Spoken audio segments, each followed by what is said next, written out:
মুসা আলাইহিস সালাম আল্লাহরে বললেন, আল্লাহ মাইয়াকুনু জালিসি ইয়াউমাল কিয়ামা, কিয়ামতের দিন আমার সাথী কে হবে? আল্লাহ বললেন, সাহিবুকা ফিল জান্নাতি জাজ্জার, কিয়ামতের দিন তোমার সাথী হবে একজন কসাই। কে হবে? জোরে বলেন না। সাইয়েদনা মুসা আলাইহিস সালাম একটু ফেড়া হলেন, কিরে কসাই কেন আমার সাথী হবে? আমি নবী মানুষ, নবী হবে আমার সাথী, আল্লাহর ওলিরা হবে আমার সাথী, কেন কসাই হবে আমার সাথী? রব্বুল আলামিন বললেন, মুসা যাও নিজেই যে দেখে আসো কেন কসাই হবে তোমার সাথী।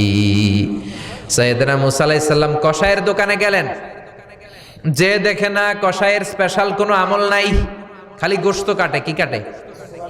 সারাদিন গোশত কাটার পরে বিকেলবেলা বড় একটা গোশতের টুকরা নিয়ে প্যাকেট করে বাড়ির দিকে রওনা হয়। সাইয়েদনা মুসা আলাইহিস সালাম তিনিও কসাইয়ের পেছনে পেছনে ছদ্মবেশে রওনা হয়ে যায়। কসাই বাড়িতে ঢুকার পরে সাইয়েদনা মুসা আলাইহিস সালাম দরজায় নক করতে লাগলেন। কসাই দরজা খুলে দিতে লাগলো। সাইয়েদনা মুসা আলাইহিস সালাম পরিচয় গোপন করে বলে, আমি একজন মুসাফির, আজকে রাতে ও কসাই ভাই আপনার বাড়িতে থাকতে চাই। কসাই বলে, আহলান সাহলান, আসেন, এই ঘরের মধ্যে বসেন, পাশের ঘরে আমার একটু কাজ আছে। পাশের ঘরে যে কসাই মাচার উপর থেকে বৃদ্ধা একটা নারীকে নামিয়ে নিজ হাতে গোসল করে টাওয়াল দিয়ে গা মুছে গোশত রান্না করে রুটি বানিয়ে রুটি আর গোশত এই বৃদ্ধা মহিলার মুখের মধ্যে তুলে দেয়। মহিলাটা তৃপ্তি সহকারে খাওয়ার পরে হাত দুইটা উপরের দিকে তুলে আঁচলটা পেতে আল্লাহর ডেকে বলে, আল্লাহ আমার ছেলের উপর আমি সন্তুষ্ট, এই বলে বিড়বিড় করে কি যেন দোয়া করে দেয়। মহিলাটাকে খাওয়ানোর পরে কসাই প্লেটের মধ্যে গোশত আর রুটি এনে সাইয়েদনা মুসার কাছে এসে বলে, ও মুসাফির ভাই, এই নেন আপনার রাতের খাবার। রাতের খাবার খেয়ে আপনি ঘুমিয়ে যান, সকালে আপনি যাবেন আপনার পথে, আমি যাব আমার দোকানে। সাইয়েদনা মুসা বলে, ও কসাই আগে বলো এই বৃদ্ধা মহিলাটাকে। কসাই বলে, এই বৃদ্ধা মহিলাটা ছাড়া দুনিয়ায় আমার কেউ নাই, আমি ছাড়া ওই বৃদ্ধা মহিলার কেউ নাই। এই মহিলাটা হলো আমার জনম দুঃখিনী মা, মা ছাড়া আমার কেউ নাই, আমি ছাড়াও মায়ের কেউ নাই। প্রতিদিন আমি আমার মারে গোসল করাই, নিজ হাতে রান্না করে খাওয়াই। সাইয়েদনা মুসা বলে, তোমার মা হাত তুলে কি দোয়া করলো এটা বলো। কসাই বলে, আমার মা প্রতিদিন রাতে খুশি হয়ে একটা পাগলা দোয়া করে, গত কয়েক বছর ধরে এই দোয়াটা করছে, অনেক বছরের দোয়া, আমি জানি কোনো দিন এই দোয়াটা কবুল হবে না। সাইয়েদনা মুসা বললেন, কি দোয়া? কসাই বলে, আমার মা খুশি হওয়ার পরে চোখের পানি ছেড়ে দিয়ে হাত তুলে বলে, আল্লাহ আমি আমার ছেলের উপর অনেক সন্তুষ্ট, শুনেছি এই জামানার বনি ইসরায়েলের সবচেয়ে বড় পয়গম্বর, তার নাম নাকি মুসা কালিমুল্লাহ। আমি তোমার কাছে দোয়া করে গেলাম, আমার ছেলেরে তুমি ওই মুসা নবীর সাথে জান্নাতে ঢুকাইয়া দিবা। মুসা আলাইহিস সালাম বলে, কানেকশন তো এই জায়গায়, আসল কানেকশন তো এখানে, এটা তো মায়ের দোয়ার বরকত। আল্লাহু আকবার। এজন্য মায়ের দোয়ার বরকতে কসাইকেও নবীর সাথী বানিয়ে দিয়েছে কে? বিশ্বনবী বাবা মার আদর পায় নাই, জন্মের আগেই বিশ্বনবীর বাবা নাই, 6 বছর বয়সে মা নাই, দাদার কাছে মানুষ হয়েছেন, চাচার কাছে মানুষ হয়েছেন। বিশ্বনবী হুদাইবিয়ার উমরা যেদিন করতে যাবেন, 1400 সাহাবীকে নিয়ে বিশ্বনবী উমরা করার জন্য রওনা হলেন। পথিমধ্যে আবওয়া নামক জায়গার মধ্যে বিশ্বনবীর মায়ের কবর। বিশ্বনবীর মায়ের নাম কি? তোরা দেখে যা আমিনা মায়ের কোলে, মধু পূর্ণিমারি সেথা চাঁদ দোলে, যেন উষার কোলে রাঙা রবি দোলে, কুল মখলুকে আজি ধ্বনি ওঠে কে লই, কালেমা শাহাদাতের বাণী ঠোঁটে কে লই, পরে দুরুদ ফেরেশতা বেহেশতের দুয়ার খোলে, তোরা দেখে যা আমিনা মায়ের কোলে। ঠিক কি না?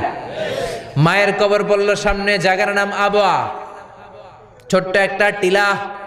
1400 সাহাবীদের দিকে তাকিয়ে বিশ্বনবী বললেন, ও সাহাবারা, এটা আমার মায়ের কবর। আমি আল্লাহর কাছ থেকে অনুমতি পেয়েছি মায়ের কবর জিয়ারত করার, তোমরা যারা জিয়ারত করতে চাও আসো। 1400 সাহাবী বলে, আমরাও আপনার মায়ের কবর জিয়ারত করব।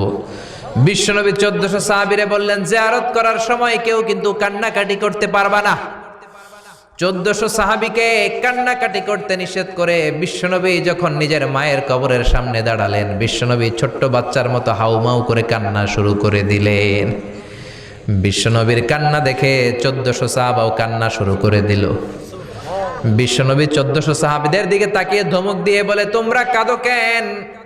সাহাবারা বলে, নবী আপনাকে আমরা অনেক ভালোবাসি, আপনারে কাঁদতে দেখলে আমাদেরও কান্না আসে। আপনার চোখ দিয়ে দার দার করে পানি নামতে দেখলে আমরা আমাদের দুটি চোখ আর শুকনা রাখতে পারি না। বিশ্বনবী বললেন, আদ্রাকাতনি রহমাতুহা ফাবাকাইতু।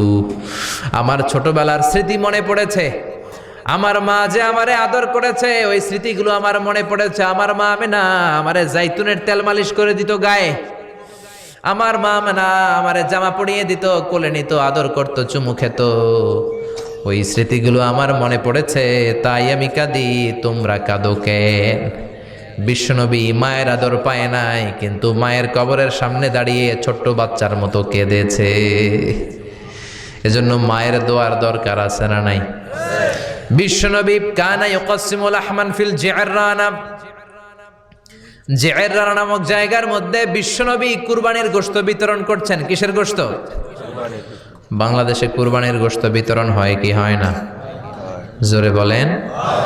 বিশাল লম্বা লাইন, বিশ্বনবী লাইনের মধ্যখান থেকে বৃদ্ধা একটা নারীকে আলাদা করে নিয়ে আসলেন। বিশ্বনবী নিজের গায়ের চাদরটা বিছিয়ে দিলেন, মহিলাটারে বসালেন, বড় একটা গোশতের টুকরা দিলেন, প্যাকেট দিলেন। বৃদ্ধা মহিলাটাও বিশ্বনবীর মাথার মধ্যে হাত বুলিয়ে দিয়ে দোয়া করে গেল। সাহাবীরা বললেন, ইয়া রাসূলুল্লাহ, ইয়া হাবিবাল্লাহ, হাজার হাজার মানুষ, কাউকে তো লাইন থেকে আলাদা করলেন না, কে এই বৃদ্ধা মহিলা? কেন এই মহিলারে নিজের চাদরের উপরে বসতে দিলেন? বিশ্বনবী বললেন, জন্মের আগে আমি বাবা হারালাম, 6 বছর বয়সে মাকে হারিয়েছি, মায়ের বুকের দুধ আমি খেতে পারি নাই। যেই মহিলাটারে আমার চাদরের উপরে বসতে দিলাম, এই মহিলাটা হলো আমার দুধ মা হালিমা, বনু সাদ গোত্রের হালিমা। এই হালিমার বুকের দুধ খেয়ে আজকে আমি তরতাজা নবী মুহাম্মদ। চিল্লায় কোন আল্লাহু আকবার। এজন্য মা বাবার দোয়ার দরকার আছে না নাই? কখনো মা বাবার সাথে বেয়াদবি করা যাবে না, গরম আওয়াজে কথা বলা যাবে না, উচ্চবাচ্য করা যাবে না, কোমল আচরণ করতে হবে, মা বাবার দোয়া নিতে হবে। কোনো কারণে মা বাবার সাথে যদি ঝগড়া হয়, বাক বিতণ্ডা হয়, আজকের মাহফিলের পরে মা বাবার পা ধরে আমরা ক্ষমা চাবো। রাজি আছেন? সবাই রাজি আছেন? কেউ যদি মা বাবার পা ধরে ক্ষমা চায়, মা বাবা কি ক্ষমা না করে পারে? আর আম্মা আব্বার পায়ে ধরে চোখের পানি ছাড়তে কি কোনো লজ্জা আছে? জোরে বলেন, আছে? আজকে আমরা ক্ষমা চাইব, আজকে আমরা দোয়া নিব। মা বাবার দোয়া সবচেয়ে বড় দোয়া। মায়ের দোয়া থাকলে ওই ব্যক্তি কখনো ব্যর্থ হয় না। মায়ের দোয়া, আল্লাহর রহমত, এই দুইটা যদি জিনিস যদি কারো জীবনে থাকে, সফলতা তার হাতে ধরা দিবে, ঠিক কি না? এজন্য আল্লাহ বললেন, আমার স্পেশাল ফয়সালা দুইটা। কয়টা? وَقَضَى رَبُّكَ أَلَّا تَعْبُدُوا إِلَّا إِيَّاهُ وَبِالْوَالِدَيْنِ إِحْسَانًا। প্রথম ফয়সালা ইবাদত হবে একজনের, তিনি কে? আল্লাহ। আল্লাহ ছাড়া অন্য কারো জিকির করা যাবে? আল্লাহ ছাড়া অন্য কারো কাছে চাওয়া যাবে? আল্লাহ ছাড়া কোনো মাজারে যে সেজদা দেয়া যাবে? দ্বিতীয় ফয়সালা হলো মাতা পিতার খেদমত করতে হবে।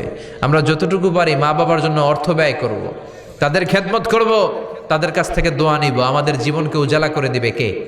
আরো জোরে বলেন, কে? আল্লাহ তাআলা আমাদের সবাইকে কথাগুলো বুঝার ও আমল করার তৌফিক দান করুক। আমরা পড়ি আমিন।